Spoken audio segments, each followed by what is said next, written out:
नमस्कार दोस्तों, कैसे हैं आप लोग। एसबी वत्स मेरा नाम है। इस सफ़र की शुरुआत 2002 दिसंबर में हुई थी। एज ए यूजर मैं इस कंपनी में आया था बेसिकली, और जिस टाइम मैं इस कंपनी में आया था उस टाइम मैं सर्विस में था। दिल्ली पुलिस में एक अच्छी ऑनरेबल पोस्ट पे था। क्राइम ब्रांच में मेरी पोस्टिंग थी। मेरी वाइफ को कुछ प्रॉब्लम रहती थी, काफ़ी डॉक्टर्स को दिखाया, कोई इलाज नहीं मिल रहा था। बहुत सारी दवाइयाँ उनको देनी होती थी। आप कह सकते हैं कि जिस परिवार का जो मेन पिलर है, अगर वो चारपाई पे होगा तो वो परिवार कैसे चलेगा। मेरे 2 बच्चे, मैं, मेरी वाइफ, फादर मदर गांव में रहते थे। ड्यूटी भी जाना होता था, मिसेज को भी संभालना होता था। मेरे एक फ्रेंड जो बाद में मेरे थैंक यू अपलाइन भी रहे, वो आज भी मेरे स्टिल वो अपलाइन है। Thank you so much. उन्होंने मुझे इस प्रोडक्ट के बारे में बताया। उन्होंने जब इस प्रोडक्ट के बारे में बताया तो यकीन नहीं था कि ऐसा कोई प्रोडक्ट होगा। लेने शुरू किए, उनको रिजल्ट आया। There is no doubt, product ultimate है, वो रिजल्ट आएगा ही। आप लें, मैं लूं, कोई भी ले। काम करने का निश्चय लिया। मई 2003 में मैंने काम करने का निश्चय लिया, क्योंकि उससे मैं बहुत बिजी था।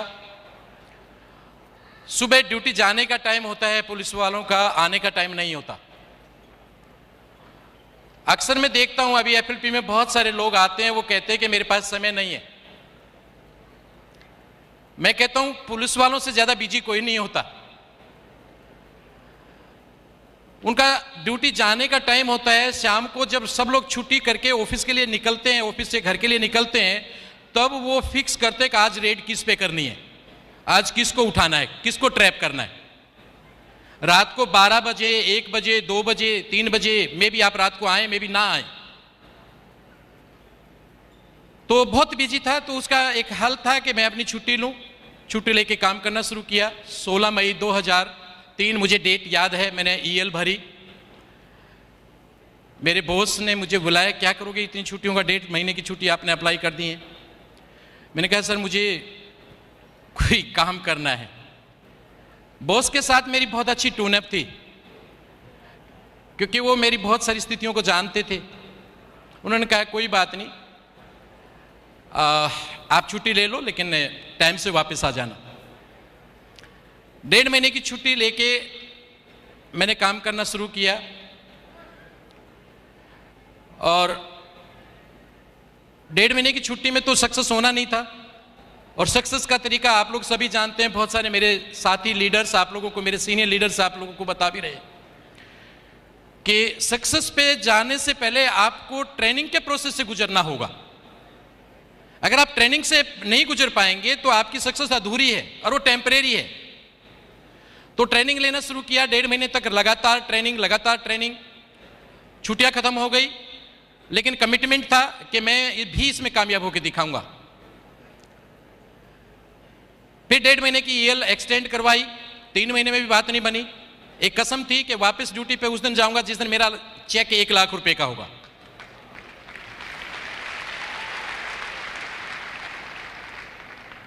फिर 1.5 महीने की छुट्टी एक्सटेंड करवाई। 4.5 महीने में मेरी कंप्लीट ईएल ओवर हो गई थी, खत्म हो गई थी। लेकिन मेरा अचीवमेंट अभी नहीं आया था। 1 लाख का चेक मेरा नहीं हुआ था, हालांकि मैं मैनेजर बन गया था। उसके बाद मैंने 2 महीने का मेडिकल दे दिया। मुझे याद है आज भी वो डेट। दिसंबर में मेरा चेक वो हो चुका था जो मुझे चाहिए था। 8 जनवरी को मैंने ड्यूटी अपनी ज्वाइन की, और 12 जनवरी का साइंड चेक था वो। 12 जनवरी का डिस्पैच चेक था जो मुझे 15 तारीख को मिला, और वो अमाउंट था 1,03,412 रुपए का। आफ्टर 6 मंथ मैं अपनी अचीवमेंट पे था। जो मैंने कमिटमेंट किया था अपने आप से, मैं वहां पे था। उससे अगले महीने मेरा चेक था 1,42,000, उसके बाद 1,72,000, फिर 2,05,000, कौन कहता है एफएलपी स्लो चलती है? कौन कहता है एफएलपी में देर से पैसा आता है? मेरा मात्र 10 महीने का इनकम 7,40,000 रुपए था। मात्र 10 महीने का इनकम था ये। कार प्लान भी मैंने वहां पे किया, सीनियर मैनेजर भी मैं वहां बन चुका था, और मात्र 10 महीने में मैं, शायद मुझे नहीं पता, बाकी रिकॉर्ड तो कंपनी के पास होंगे, बहुत कम लोग ऐसे होंगे जो 10 महीने में मैनेजर रिट्रीट क्वालिफाई करते हैं। मैंने मात्र 10 महीने में मैनेजर रिट्रीट क्वालिफाई की थी। फ्रॉम दैट डे 2003 से लेके आज तक मैंने कभी अपनी मैनेजर रिट्रीट कभी भी लैप्स नहीं करी, रेगुलर मेरी क्वालिफाई होती रही 2003 से लेके आज तक। उसके बाद 20 महीने बाद प्रॉफिट शेयर क्वालिफाई किया। 3 साल के बाद मैं कंपनी का सोरिंग मैनेजर था, कंपनी के मार्केटिंग प्लान में सोरिंग मैनेजर था मैं 3 साल के बाद। और दोस्तों, car plan 1, car plan 2, car plan 3, again car plan 3, again car plan 3, 5 बार कार प्लान मैं ले चुका हूं। 5 बार कंपनी की मार्केटिंग प्लान के थ्रू मैं प्रॉफिट शेयर अचीव कर चुका हूं। 2008 ऑनवर्ड रेगुलर में ग्लोबल रैली क्वालिफायर हूं। ये सारे के सारे जो अचीवमेंट मिले, देयर इज नो डाउट आप लोगों के सहयोग से, मेरे टीम मेंबर्स, मेरे अपलाइन, डाउनलाइन, इवन मेरी ब्रदर लाइन, उन सब लोगों की प्रेरणा से, एक एक वो ट्रेनर जो एफएलपी में ट्रेनिंग्स देता है, चाहे वो बॉम्बे देता है चाहे दिल्ली देता है, कहीं ना कहीं उनसे हमारे को ट्रेनिंग मिली, नेशनल, इंटरनेशनल, और सबसे बड़े कोच हम सब के मिस्टर अमरजीत उबी सर की ट्रेनिंग को मैंने कभी मिस नहीं किया। Yes, is a great coach. एक एक शब्द को हम लोगों ने अपनाया, उसको डीपली डाइजेस्ट किया, जो बड़ा मुश्किल होता है सब लोगों से, क्योंकि अगर आपको किसी सिस्टम में सक्सेस होना है तो आपको बदलना पड़ेगा, चेंज होना पड़ेगा। आप पुराने सिस्टम को नए सिस्टम में ला ही नहीं सकते। मेरे जैसा व्यक्ति जिसका एकदम अलग हटके फील्ड है, आप लोग पुलिस अफसरों को जानते होंगे, मेरे ख्याल से देखते होंगे आए दिन, है ना? हेलो, कभी वास्ता ना पड़े तो अच्छा है। 3 चीजों से भगवान ना मिलाए, एक खाकी वर्दी से, एक काले कोट से, और एक सफेद कोट से। डॉक्टर, वकील और पुलिस वाला, खुशी में कोई नहीं जाता इनके पास। तो मेरे दोस्तों, क्योंकि इनका एटीट्यूड अजीब होता है, मेरा भी एटीट्यूड, क्योंकि मैं भी उस 25 साल तक उस जॉब में रहा हूं। Anti corruption branch, vigilance, crime branch, immigration, traffic police, ये सारी मेरी यूनिट रही हैं जिनके अंदर मैंने ड्यूटी की है। उस जॉब से इधर कन्वर्ट होना, एज वेल एज इधर सक्सेस होना, बहुत एक लंबी स्टोरी है दोस्तों। और ये एक टर्निंग पॉइंट है मेरी लाइफ का, आप इसको ऐसे कह सकते हैं। हर व्यक्ति की जिंदगी में कहीं ना कहीं एक टिस होती है कि मैं एक एक्स्ट्रा इनकम लूं। अपनी इनकम से कोई भी सेटिस्फाई नहीं होता है। सैलरी की कुछ लिमिटेशंस होती हैं, उस सैलरी से आप जस्ट दाल रोटी खा सकते हैं। आजकल तो दाल भी महंगी हो गई है वैसे, लेकिन आप बड़े सपने नहीं देख सकते। आप अपने बच्चों को वो नहीं दे सकते जो जिसके लिए वो डिजर्व करते हैं। तो उसके लिए क्या है, इस महंगाई के जमाने में आइदर या तो आप एक साइड जॉब करो, साइड बिजनेस करो, या फिर कोई दूसरा काम करो। मेरे पास भी ऑप्शन था, एक बेहतरीन ऑप्शन था जो मेरे बहुत सारे साथी पहले से कर रहे थे, टेबल के नीचे से लेने का। अच्छा है क्या ऑप्शन? लेकिन मैं चूंकि एंटी करप्शन ब्रांच में रहा हूं, मैंने लोगों को जेल में जाते हुए, रोते हुए, बिलखते हुए देखा है। मैं अपनी जमीर को मार के पैसा नहीं लेना चाहता था, कभी भी रिश्वत नहीं लूंगा मैं। मैंने अपनी जिंदगी में कभी ऐसा कोई काम नहीं किया जिससे मेरे बच्चों को शर्म से उनकी गर्दन झुक जाए, बल्कि मैं ऐसा काम करता हूं, भूखे रहूंगा, मैं दाल रोटी खाऊंगा, चटनी रोटी खाऊंगा, कोई ऐब नहीं है। बीड़ी, सिगरेट, तंबाकू, शराब, मांस, मिट्टी, दारू, कोई है नहीं एक पुलिस वाला ऐसा देखा कभी आप लोगों ने? नेवर। मैं ऐसा कभी कोई काम नहीं करता जिससे मेरे बच्चों की गर्दन झुके। मैं रिश्वत नहीं लूंगा। तो मैं क्या करूं एक्स्ट्रा इनकम के लिए? मैंने अपने जॉब के साथ साथ इंश्योरेंस का काम किया। कभी देखा कोई पुलिस वाला इंश्योरेंस करते हुए? बहुत कम। छुट्टी वाले दिन जैसे मेरे को मौका लगता है मैं इंश्योरेंस करने निकल जाता था। 2 लोगों की, 4 लोगों की, जो पॉसिबल होती इंश्योरेंस करता। 5 साल तक मैंने किया। और 5 साल के बाद मेरी एक आदत है, किसी काम को या तो करो मत, और करो तो उसमें पूरा मन लगा के करो और पूरा उसको टाइम दो। 5 साल तक काम करने के बाद मैंने पाया कि इस एक्स्ट्रा इनकम से मेरा काम नहीं चल सकता। मैंने ट्रांसपोर्ट का काम किया। मेरे कजन ट्रांसपोर्ट कमिश्नर थे उस टाइम पे। उनके पास भी उनकी खुद की बसें होती थी, रेड लाइन बसें, और रेड लाइन बसों में उस टाइम अच्छी इनकम थी। मेरी भाभी शाम को नोटों का थैला भर के ऐसे छुपा के रखती थी। मैं, पैसा किसको अच्छा नहीं लगता? ठीक है, इसमें क्या गलत है? मुझे भी करना चाहिए। मैंने अपना जीपीएफ निकाला। लोगों में बड़ी अच्छी इमेज थी, बड़े अच्छे दोस्त थे। उन्होंने कहा आपको पैसा चाहिए तो ले जाओ भैया। उन्होंने खुद ही भिजवा दिया। एक बस ले ली मैंने, और उन्होंने एट द सेम टाइम मुझे राय दी, क्या रेड लाइन में रखा है? दिल्ली खेतड़ी का परमिट निकला हुआ, दिल्ली खेतड़ी नेशनल हाईवे पर बस चलाना। अरे ये तो और भी अच्छी बात है।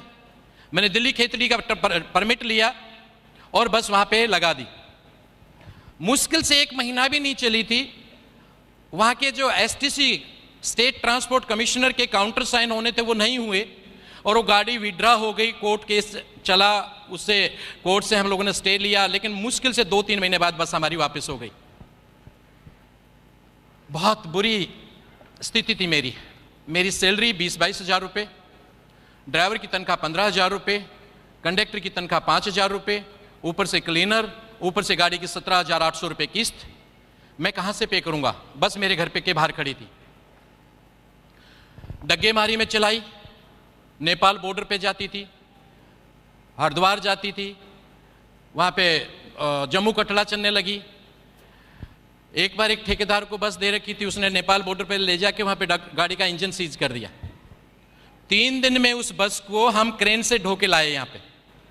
85 हज़ार रुपये लगा के उस इंजन को उठवाया। कान पकड़ लिया, जिंदगी में दोबारा ये काम नहीं करूँगा। बावजूद इससे यहाँ पे नहीं रुका। सलाहकार बड़े अच्छे रहते हैं। उन्होंने कहा एक बस कभी भी कमा के नहीं देती, दूसरी और ले लो। ABCD भी नहीं आती थी बिजनेस की। और चांस की बात है कि जैसे तैसे करके एक और ले ली। मिसिस की ज्वेलरी भी बेच दी। मिसिस डिप्रेशन में चली गई।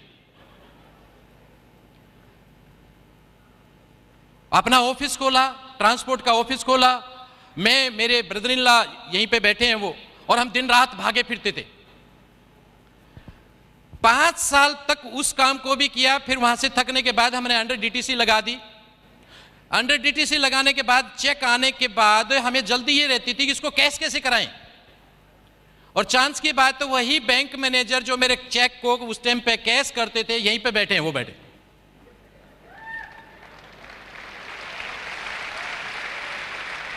Thank you sir, thank you. आपने उस टाइम मेरे को बहुत साथ दिया, लेकिन आज मेरा प्रॉमिस है मैं अब आपको साथ दूंगा।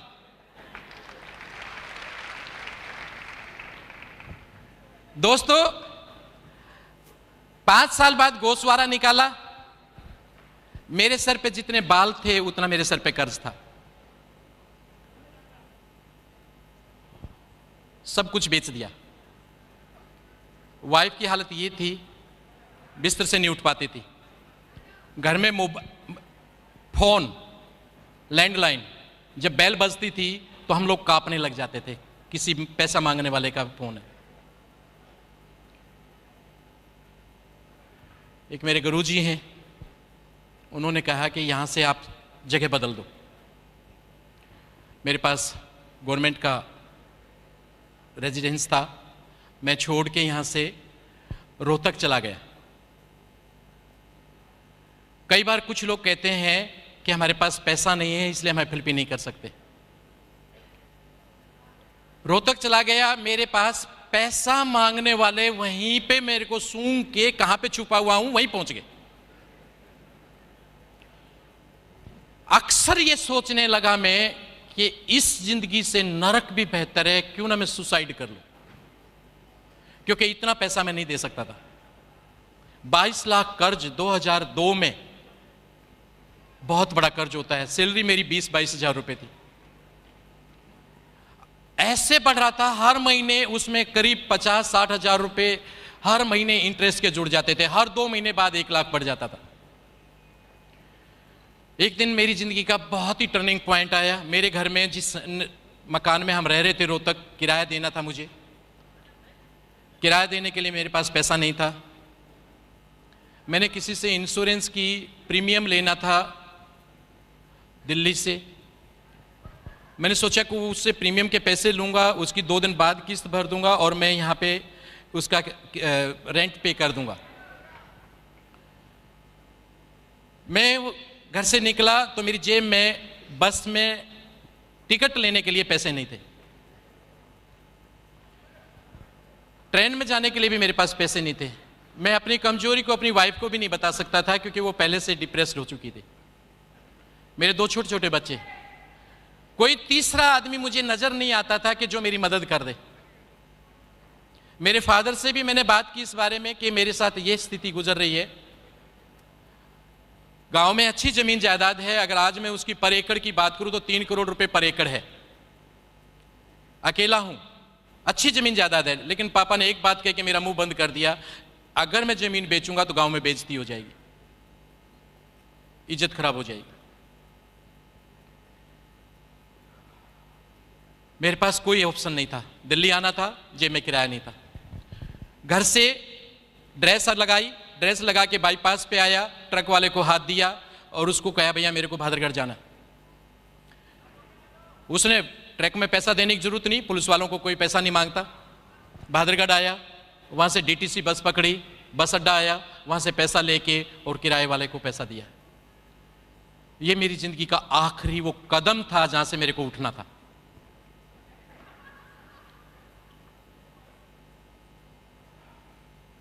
मेरे दोस्त, मेरे हितैषी, मेरे अपलाइन मिस्टर आर.बी. लाकड़ा, उन्होंने मुझे इसके बारे में बताया कि उनकी बहन ठीक हुई है इन प्रोडक्ट को लेके, क्यों ना आप भाभी जी को ये प्रोडक्ट दें। मैंने उनसे प्रोडक्ट लेने के लिए 4805 रुपए भी नहीं थे मेरे पास। मैंने कहा देख भाई मेरे पास इतना पैसा नहीं है। उसने कहा कि कोई बात नहीं, पैसा आप थोड़ा बाद में दे देना, लेकिन ये प्रोडक्ट अगर आप देंगे तो उनको आराम आएगा। लेकिन सिंपल सी बात है, मेरे में बहुत विचार चले, इतने बढ़िया प्रोडक्ट है तो डॉक्टर क्यों नहीं लिखता? इतने बढ़िया प्रोडक्ट है तो किसी डॉक्टर ने क्यों नहीं बताया? आज तक तो नहीं सुना मैंने। पुलिस वाला एक्स्ट्रा सोचता है 2 कदम। उन्होंने कहा देखिए किसने बताया किसने नहीं बताया मुझे नहीं पता, लेकिन मेरे घर में रिजल्ट आया है। आप एक बार अगर ये दें अपनी दवाइयों के साथ साथ, उनकी हालत ये थी कि एक टाइम की भी दवाई मेडिसिन उनकी अगर मिस हो जाती थी, पल्पिटेशन बढ़ जाता था, मैं भी एडमिट करना पड़ता था। 12-12 गोलियां रोजाना खाती थी। गोलियों के भरोसे ही नींद आती थी उनको, वैसे नींद नहीं आती थी। मरे मन से लेके गया, पहले महीने उनको प्रोडक्ट दिए, कुछ आराम खास नहीं लगा। मैंने उनको बुलाया यार मेरे को पहले बहुत नुकसान हो रखा है, आप लोगों ने मेरे को क्यों यूज कर लिया? उन्होंने कहा चिंता मत करिए, थोड़ा समय लगेगा, आप पेशेंस के साथ लीजिए इनको। दूसरे महीने का भी लिया। तीसरे महीने बाद एक दिन बड़ा गजब का चांस हुआ। उस टाइम इमिग्रेशन में था मैं रेगुलर टाइम पे फोन करता था, आप अपनी टाइम पे दवाई ले लें क्योंकि मिस नहीं होनी थी वो। मैंने फोन किया कि आपने दवाई ले ली। उसने कही कि मैं दवाई नहीं ले रही और पिछले 7 दिन से नहीं ले रही।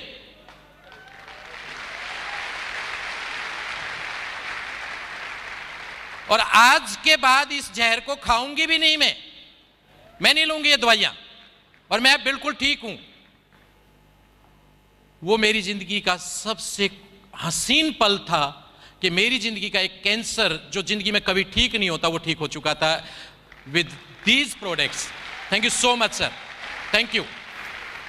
आपने जस्ट एफएलपी आप यहां नहीं लेके आए, आप बहुत सारे लोगों को जिंदगी लेके आए हैं, चाहे वो प्रोडक्ट यूज करें चाहे इस कंपनी में काम करें, बहुत सारे लोगों की जिंदगी लेके आए हैं।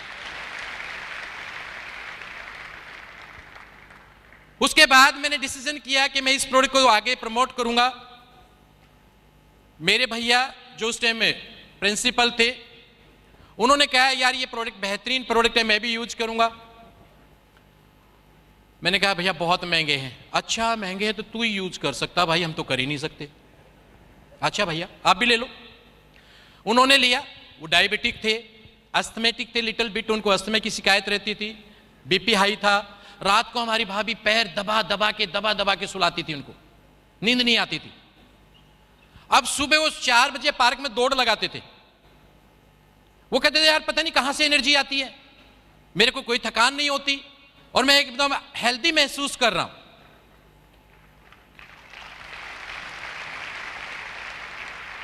उन्होंने मुझे प्रेरित किया कि ये इतनी अच्छी चीजें हम दूसरे लोगों तक क्यों नहीं भेजते, ये तो बहुत अच्छी चीजें हैं, किसी को शिकायत नहीं आएगी, लोगों को आराम आएगा, लोग हमें दुआ देंगे। यहां तक कोई बिजनेस वाली बात भी नहीं थी। वो भी मेरे साथ लगे और वो मेरे पहले सीनियर मैनेजर भी बने, बाद में कारप्लेन भी किया उन्होंने। आजकल बिजी हो रहे हैं, इंजीनियरिंग कॉलेज बनाया उन्होंने, इसलिए वो बिजी हो रहे हैं, नहीं ध्यान दे पाते। बहुत सारे चैलेंजेस आए क्योंकि उस टाइम पे दोस्तों यहां पे जो आज आप देख रहे हैं सीन, ये बहुत एडवांस है। यहां तक का सफर जो निकला है, उस टाइम पे जब हम काम करते थे शुरुआत के दिनों में, बाय चांस किसी के एक के पास कोई टेस्टिमोनी मिल जाती, कलर पेपर मिल जाता, लो भैया मलेशिया में इस लेडी के मीजल्स ठीक हो गए, ये एक्ने ठीक हो गया, ये इसके ये प्रॉब्लम ठीक हो गए, तो सारे लीडर उसकी कॉपी करके घुमा लेते थे। और जब हम किसी इंसान के पास जाते थे, किसी प्रोस्पेक्ट के पास जाते थे, तो हम ये कहते थे देखिए ये देखिए मलेशिया में इस लेडी को ये मीजल्स ठीक हो गए, ये देखिए ये सिंगापुर में इस लेडी को ये प्रॉब्लम थी, ये ठीक होगी। कई बार तो पकड़े जाते थे, वो पूछ लेते थे यहां क्या हुआ वो बताओ भाई, हमारे पास कोई उत्तर नहीं होता था क्योंकि इनिशियल स्टेज पे थी कंपनी और यहां पे वो रिजल्ट, वो सारी बातें इतनी नहीं थी। आज तो आप लोग तो बहुत स्वर्ण एकदम गोल्डन टाइम पे आए हो। उस टाइम बिजनेस प्लान के लिए भी हम ये दिखाते थे, ये देखिए 2003 में रोल्फ किप का 5 लाख का प्रॉफिट शेयर चेक आया है। वो कहते थे इंडिया में किसका आया भाई। तो उस टाइम थोड़े चैलेंजेस ज्यादा थे। उस टाइम ट्रेनिंग लिटरेचर बहुत सारी चीजें इस कदर नहीं थी, आज तो बहुत इंप्रूव हुआ है। हमारे कंट्री मैनेजर साहब, मैं हमेशा सैल्यूट करता हूं इनको सर, एक एक चीज को इतने वो डीपली जाते हैं, आपको कुछ भी दिमाग चलाने की जरूरत नहीं, जस्ट उनको फॉलो कर लो जो लिटरेचर उन्होंने हमारे लिए तैयार किया है। और एक और आप लोगों को बताता हूं मैं, ये जो लिटरेचर जो आप लोग पढ़ते हैं पूरे दुनिया में किसी कंट्री में नहीं है, पूरी दुनिया में किसी कंट्री में ये लिटरेचर नहीं है जो आप लोगों को मिलता है। ये जो ट्रेनिंग सिस्टम, ये जो ट्रेनर्स को भी हमेशा अपडेट करते रहते हैं, वो हमेशा बेहतर से बेहतर बनाने की कोशिश करते हैं। और आज अगर हम लोग सफल हैं ना, तो किसकी वजह से? ऑफ कोर्स इनकी कोचिंग की वजह से। Thank you so much sir. As well as हमारे सारे के सारे ट्रेनर, चाहे वो प्रेम राजन सर हो, मेजर भटनागर हो, TPS Bedi, Sunil Gupta, Arun Surana, mister Anand Gandhi, of course Anupam Thapliyal, ये जितने भी हमारे ट्रेनर्स हैं अल्टीमेट है। इंडिया में ट्रेनर नहीं है ऐसे, अल्टीमेट ट्रेनर हैं, ऑलवेज स्पोर्टिव। एक से एक ट्रेनिंग को इतने बेहतर तरीके से चार्ट किया गया, इतने बेहतर तरीके से ट्रेनिंग देते हैं। और यही वजह है जो मैं आज स्टेज पे खड़ा हूं। अगर मैं ट्रेनिंग में नहीं होता तो मैं आज यहां नहीं होता। यस, मेरी सफलता के पीछे और कोई नहीं है। ऑफ कोर्स टीम तभी बना पाएगा इंसान जब उसको खुद आता होगा। टीम बाद में आती है, पहले खुद इंसान को उसके लेवल पे तैयार होना पड़ता है। और उस लेवल पर तैयार होने के लिए उसको ट्रेनिंग्स लेनी होती हैं, उस प्रोसेस से गुजरना होता है। बहुत सारी ट्रेनिंग्स ली, आज भी ट्रेनिंग कभी भी मिस नहीं करते। जो भी लिटरेचर कहीं पे भी मिलता है, मैं तो उसको याद नहीं करता, मैं उस लिटरेचर को पढ़ता नहीं हूं, पूरी तरह से डाइजेस्ट करता हूं। मैं अपनी टीम को भी एक ही बात सिखाता हूं, एक ही मेरा फार्मूला, मेरी टीम वाले सब लोग जानते हैं। A few books well digested and studies is better than thousands books gargled in the mouth. एक ही फार्मूला है, हजारों किताब पढ़ने से बेहतर है एक ही किताब को पूरी तरह से अपनी जिंदगी में उतार लो। एक एक पेज आप पढ़ो, ना केवल पढ़ो उसको, अगले दिन फिर वहीं से शुरू करो, अगले दिन फिर वहीं से शुरू करो, और फिर उसको अपनी जिंदगी में अपना लो, तब आप चेंज हो पाओगे। अगर आपने आज पढ़ा और किताब को फेंक दिया तो कुछ नहीं हो सकता।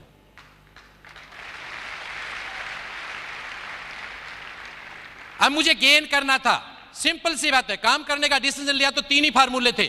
मुझे गेन करना है नॉलेज, तो रेगुलर ट्रेनिंग। मुझे गेन करना है अपने डिस्ट्रीब्यूटर को, मैक्सिमम डिस्ट्रीब्यूटर मैंने स्पॉन्सर करने हैं, अपॉर्चुनिटी सेल करनी है। अक्सर लोग खाली प्रोडक्ट सेल पे पूरा कंसंट्रेट करते हैं, लेकिन मेरा ये मानना है ये तीनों की तीनों चीजें आपकी बैलेंस चलेंगी। रेगुलर ट्रेनिंग, रेगुलर आपका टीचिंग या लर्निंग चलेगा। नंबर 2, आपको हमेशा ध्यान देना पड़ेगा कि आपको ना केवल प्रोडक्ट सेल करना है बल्कि आपको अपॉर्चुनिटी भी सेल करना है।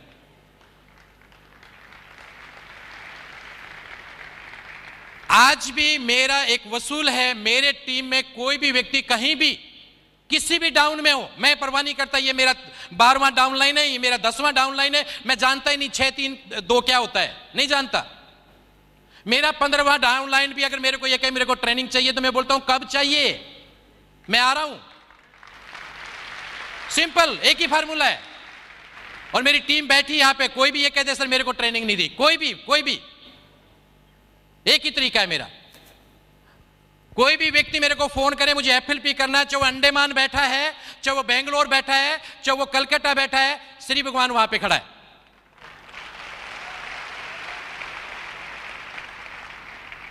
एक वक्त ऐसा था जब मेरे पास बस में देने के लिए किराया नहीं था, उस दिन को याद करता हूं। आज एक सप्ताह में या एक महीने में कम से कम 3 से 4 बार फ्लाइट की ट्रेवल करता हूं। Thank you sir.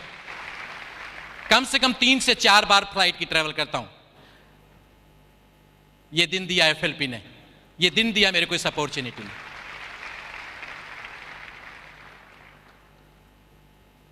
आज इस अपॉर्चुनिटी की वजह से, इस कंपनी की वजह से, मेरी टीम के लोगों की मेहनत की वजह से आज ये अचीवमेंट मुझे मिला है।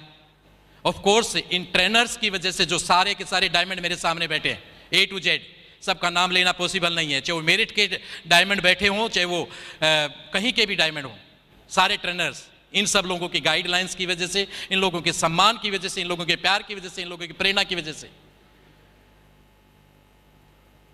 पुलिस में जब था मेरे पास एक लंबरेटा होता था, स्कूटर, रिपेयर होना भी बड़ा मुश्किल होता है। लंबरेटा स्कूटर देखा आप लोगों ने किसी ने? हेलो। और मुझे यकीन था कि आज तक वो बदल भी नहीं पाता, क्योंकि रिश्वत में लेता नहीं और 1 नंबर से मेरा काम नहीं चलता। मैंने अपनी जिंदगी की सबसे महंगी कार खरीदी, और वो भी कैश खरीदी, Audi 6, जो हर इंसान का सपना होता है।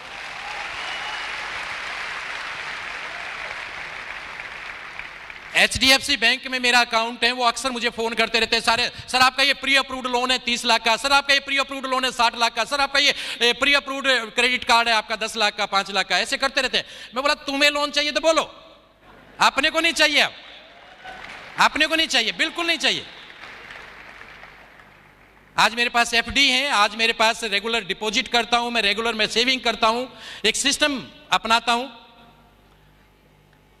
हर इंसान का एक सपना होता है जो मैं पुलिस से कभी पूरा नहीं कर सकता था, कि मेरे बच्चे हाईली क्वालिफाइड हों। आपका भी सपना है क्या? आज मेरी बेटी MD कर रही है RML हॉस्पिटल से, केवल FLP की वजह से। मुझे फक्र है। उनकी फीस देने के लिए या उनको फैसिलिटी देने के लिए मुझे कभी सोचना नहीं पड़ता। अभी उसकी MD पूरी होने वाली है तो वो पूछी पापा अब? मैं बोला अब आगे MCH कर, नौकरी नहीं करनी, पढ़ जहां तक पढ़ना है तेरे को। ये फीलिंग आती है आपकी इस अपॉर्चुनिटी से, ये फीलिंग आती है आपकी फाइनेंशियल फ्रीडम से।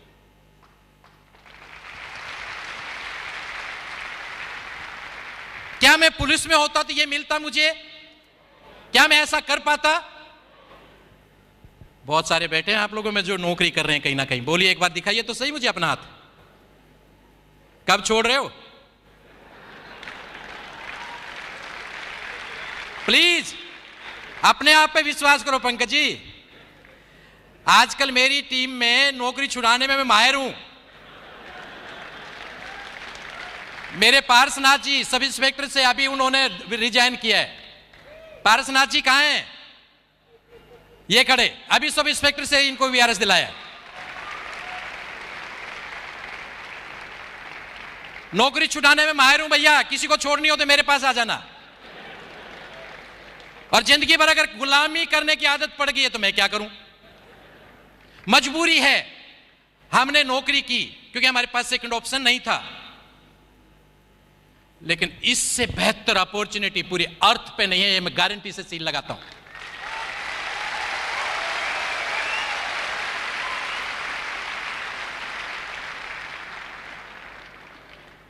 आप लोग जब कंपनी को जांचते हैं ना, कुछ लोग नए आते हैं ना, तो मुझे कई बार हंसी आती है। सर ये कंपनी कैसी है, सर इसका बिजनेस कैसा है, सर ये कंपनी भाग तो नहीं जाएगी, सर ये कंपनी क्या है। मैं इसके बारे में भी बता दूं आप लोगों को। क्राइम ब्रांच में था, मैं स्टाफ ऑफिसर था मिस्टर रंजीत नारायण का। स्पेशल सीपी क्राइम थे वो, स्पेशल सीपी क्राइम थे। बाद में उनकी भी बताऊंगा मैं कहानी।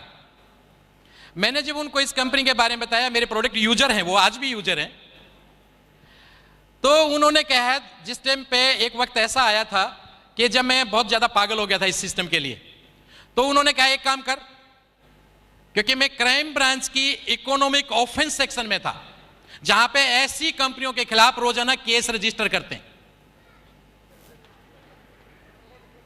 Economic offence section Qutub hotel में है, कभी जाने का मौका लगे तो वहां पे भी देखेंगे, मेरा नाम भी वहां पे लिखा होगा। वहां पे मैं ऐसी कंपनियों के मानसून सेशन में एक विधेयक आया था कि ऐसी कंपनियां जो लोगों का पैसा लेके लूट के भाग जाती हैं, ये सारी की सारी फेक कंपनियां होती है, सारी नेटवर्किंग कंपनियां, उस टाइम पे बहुत बड़ा वो प्रॉब्लम चला था, इनको सबको बंद किया जाए, इनके खिलाफ सर्विलेंस हो, इनके सारे के सारे ए से लेके जेड टोटल पेपर्स को चेक किया जाए। और 297 कंपनियां उस टाइम बंद हुई थी, 297 कंपनियां बंद हुई थी। आज भी वो फाइल अभी भी चल रही है, बहुत सारी कंपनियां आगे बंद होनी है। इस कंपनी को भी हमने जांचा था। एथिक्स, आप तो खाली एथिक्स समझ को जानते हैं, एथिक्स किस किस लेवल पे होते हैं। आप लोगों को तो सिर्फ इतना बताया जाता है भाई कि एथिकल कंपनी है। एथिक्स एक तरीके से नहीं होते, उसके हर एंगल से जांचा जाता है। गवर्नमेंट रूल को देखा जाता है, पॉलिसीज को देखा जाता है, इंडस्ट्री को देखा जाता है, उस कंपनी के उसको पॉलिसी को देखा जाता है, उसके प्रोडक्ट की ऑथेंटिसिटी को देखा जाता है। उसके 12 एंगल से हम उसको जांचते हैं, पूरे 12 एंगल से उसकी कंप्लेंट्स को जांचते हैं, इसकी कंपनी के खिलाफ कंप्लेंट कितनी है। ऊपर से लेकर नीचे तक सब कंपनियों के नाम थे। एक डिपार्टमेंट आपके देश में ऐसा है जिसके कोई ऑडिट नहीं होता। एक ऑफिस ऐसा है आपके देश में जिसका कोई ऑडिट नहीं होता, जिसके खिलाफ कोई कंप्लेंट नहीं होता। कौन सा बताओ? नो नो नो नो, उसका कोई ऑडिट ही नहीं होता। बताइए। नो, राष्ट्रपति भवन। राष्ट्रपति भवन का कभी कोई ऑडिट नहीं होता, उसके खिलाफ भी कंप्लेंट है। लेकिन एक कंपनी के खिलाफ कंप्लेंट नहीं है, वो है फॉरएवर लिविंग प्रोडक्ट।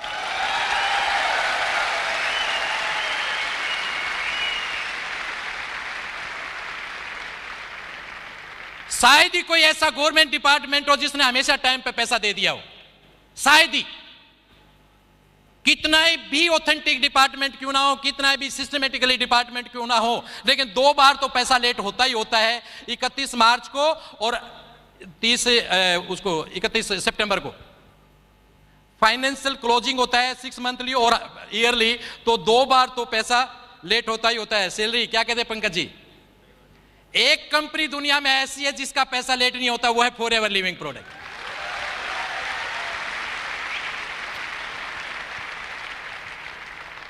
क्या क्या सलूट करें हम सर आपको, और फिर आप इस कंपनी में डाउट करते हो। ये आपके दिमाग की कमजोरी है और कुछ भी नहीं है। आप वहां तक सोच भी नहीं सकते जहां तक एफएलपी है। एक वक्त ऐसा आया मेरी जिंदगी में जब मेरे को एक डिसीजन लेना था 2007 में कि मैं अब नौकरी करूं या एफएलपी करूं। कारण टीम काफी बढ़ चुकी थी, उसको सपोर्ट करना था, फाइनेंशियली में काफी साउंड था। और थैंक यू सुनील सर, आपने मेरे को गाइड किया कि जिस दिन आपकी सैलरी से 10 गुना ज्यादा आपका चेक बढ़ जाए उस दिन नौकरी छोड़ देना। याद आपको ऐसा बात? मुझे याद है। तो मेरी नौकरी छुड़ाई सुनील सर ने भैया। वो डिसीजन मेरा लेने बहुत मुश्किल था। मेरे परिवार के लोग केवल 3 लोग मेरे साथ थे, मेरी वाइफ और 2 मेरे बच्चे। वो एक बात जानते थे, मेरे पापा जो करेंगे या मेरे हस्बैंड जो करेंगे वो सही करेंगे, वो गलत नहीं करेंगे। मेरे फादर खुद कह रहे थे अगर नौकरी छोड़ दी तो गांव में तो आना मत, बेइज्जती करवाएगा पूरे समाज में, हम बर्दाश्त नहीं कर पाएंगे। मेरे खुद बॉस जो मुझे अपने बच्चे की तरह आज भी मानते हैं, उन्होंने कहा श्री भगवान एक बात का जवाब दे देना नौकरी छोड़ने से पहले,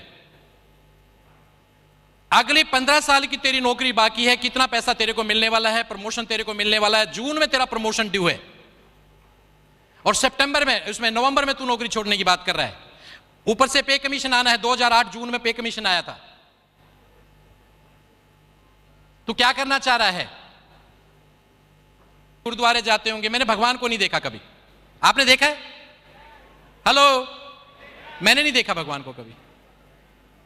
मैंने एक भगवान को देखा है, वो है रेक्स। मेरी नजरों में ये इज्जत है उनकी, जिन्होंने करोड़ों लोगों को हेल्थ और वेल्थ दी है। असली मायने में ये है भगवान, मेरी नजरों में ये भगवान। करोड़ों लोगों को उन्होंने हेल्थ और वेल्थ दी है, एक बेहतरीन लाइफस्टाइल। अभी कुछ देर पहले पूछ रहे थे सुराना जी, आप लोगों में कितने लोग रिच होना चाहते हैं, कितने लोग वेल्दी होना चाहते हैं? ऑफ कोर्स मैं अक्सर सुनता हूं लोगों से कि सर हम लोग एफएलपी में पैसा कमाने आए। आप भी पैसा कमाने आए होंगे? पैसा कमाने मत आइए, पैसा तो हर जगह मिल जाता है, बहुत जगह मिल जाता है। पैसा तो आजकल क्रिकेट में सट्टा लगा के भी लोग कमा लेते हैं। पूरी जिंदगी चाहिए तो एफएलपी में आ जाइए, पूरी जिंदगी चाहिए तो।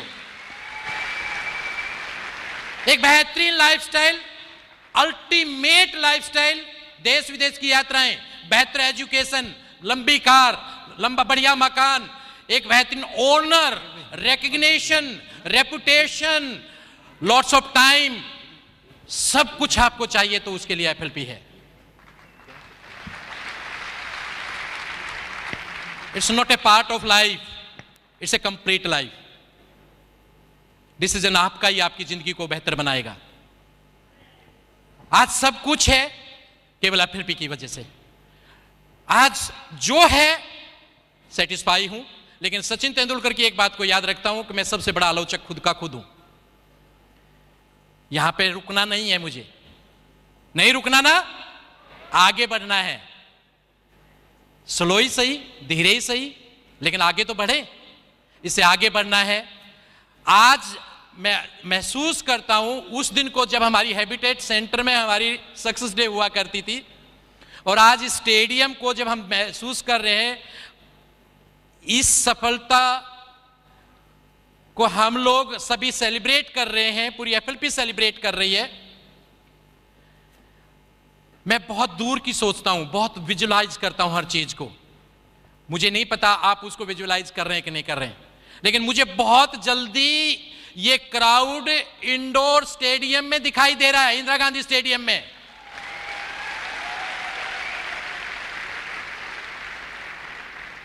आपको दिखाई दे रहा है क्या? ये छोटा नहीं पड़ गया हमारे लिए? हम बहुत जल्दी इंडोर स्टेडियम में जाने वाले हैं, ये आज मेरी बात को याद रखिएगा।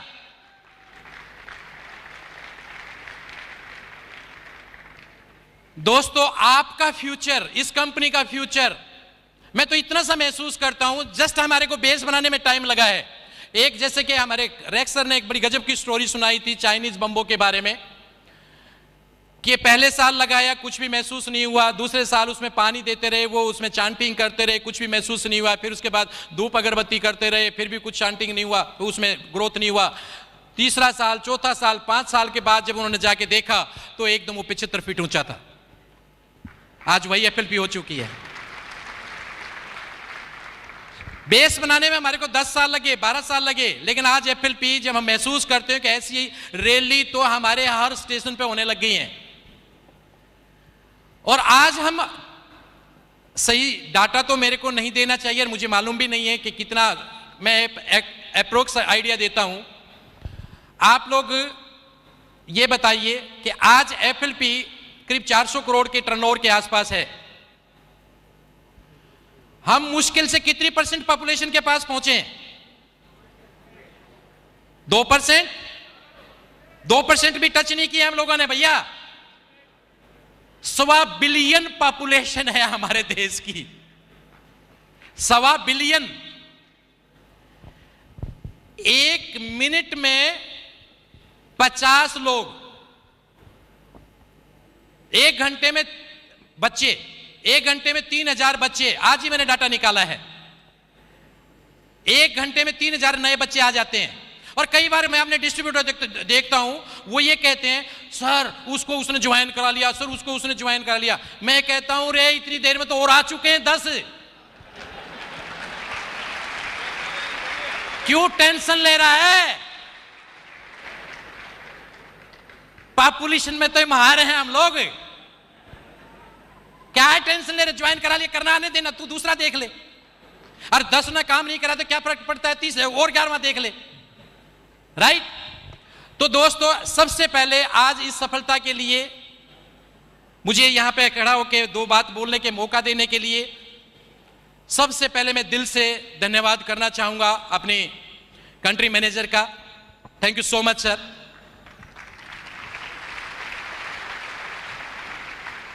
ऑफ कोर्स कंट्री मैनेजर साहब के पीछे एक मजबूत टीम है, जो हमारे सारे के सारा स्टाफ, चाहे वो बॉम्बे स्टाफ हो, दिल्ली स्टाफ हो, जो हमारे को बैकबोन है, हमारे को हर चीज को प्रोवाइड कराने में, फैसिलिटी देने में वो हमेशा मुंह पे स्माइल लेकर तैयार रहते हैं। वो हमारे को कभी भी वो डिसहर्ट नहीं करते। FLP स्टाफ कैसा है हमारा? रैक्स की पिक्चर दिखाई देती है उनमें। हमारे FLP स्टाफ में भी रैक्स और मिस्टर अमरजीत उबी की पिक्चर दिखाई देती है। क्योंकि कभी भी याद रखना, अच्छाई या बुराई ऊपर से नीचे आती है, नीचे से ऊपर नहीं जाती। तो ये ऊपर से नीचे आता है, राइट? तो मैं बहुत आभार प्रकट करना चाहता हूं उन लोगों के लिए, ऑफ कोर्स सभी ट्रेनर्स के लिए, इसके साथ साथ उन सब लोगों के लिए जिन लोगों ने जाने अनजाने मेरे ग्रुप से या मेरे इस अचीवमेंट के लिए या मेरे साथ मिलके काम किया, मेरी टीम के ईच एंड एवरी व्यक्ति के लिए, मेरे सारे लीडर्स के लिए, एज वेल एज यस उस हर व्यक्ति के लिए जो इस FLP में काम कर रहा है, उसने भी जाने अनजाने मेरे किसी आदमी को मोटिवेट जरूर करा होगा किसी न किसी दिन। Thank you so much. और ऑफ कोर्स एक व्यक्ति के बगैर तो ये कंपनी नहीं थी। हम सब लोग मिलकर धन्यवाद करेंगे मिस्टर रैक्स का। Thank you so much sir, thank you so much. आप लोगों के लिए एक छोटा सा मैसेज दूं, तैयार है? एक ही बात है, बहुत आसान है ये बिजनेस, लेकिन बहुत मुश्किल भी है। मुश्किल उन लोगों के लिए है जो बदलना नहीं चाहते, और आसान उन लोगों के लिए जो बदलना। Are you ready to change? Are you ready to change? आपको सिस्टम के अकॉर्डिंगली अपने आप को चेंज करना पड़ेगा। सिस्टम आपके लिए नहीं बदलेगा। कभी आप सिस्टम को बदलने की कोशिश कर रहे हैं, सिस्टम आपके लिए नहीं बदलेगा। एकदम प्रूवन सिस्टम है, आपको सिस्टम के अकॉर्डिंगली बदलना पड़ेगा। अगर आप तैयार हैं तो सफलता आपके लिए है, अगर आप तैयार नहीं हैं तो ये सिस्टम आपको डिटॉक्सिफाई कर देगा और बाहर का रास्ता दिखा देगा।